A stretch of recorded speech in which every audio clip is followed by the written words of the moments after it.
Hello' everyone, মই কৃষ্টি কন্যা আৰু মই হোম বেকাৰ হয় মৰিগাঁও আহঁতগুৰিৰ পৰা। আজি এটা কেক একেলগে বনাওঁ ব'লকচোন।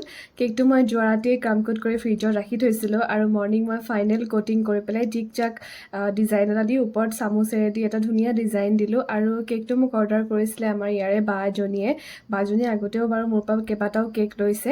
আৰু বাজনীয়ে কৈছিল যে ইনষ্টাগ্ৰামতে মই এই কেকটো আজি এসপ্তাহৰ আগত মই নিজে বনাইছিলোঁ, তো এইটো ছেইম কালাৰৰ কেক এটা লাগিব বুলি কৈছিল। আৰু কেকটোৰ ৱেইট আছিলে 1/2 kg আৰু কেকটো ফ্লেভাৰটো আছিলে বাটাৰস্কচ ফ্লেভাৰত।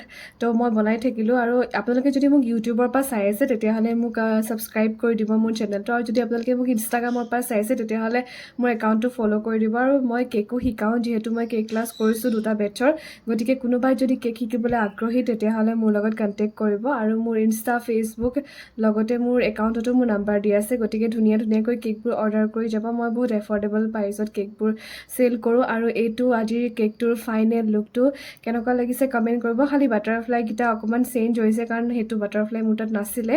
বাকী কেকটো মোৰ বিৰাট ভাল লাগে, মানে একদম পিংকত হোৱাইট ইমান বেছি ভাল লাগে। তো আজি মানে ক'ত মই ভিডিঅ' কৰোঁ সেইখিনি জেগাও দেখালোঁ। এই গছজোপাৰ ওচৰতে মই কেকৰ ফটো ভিডিঅ' লওঁ।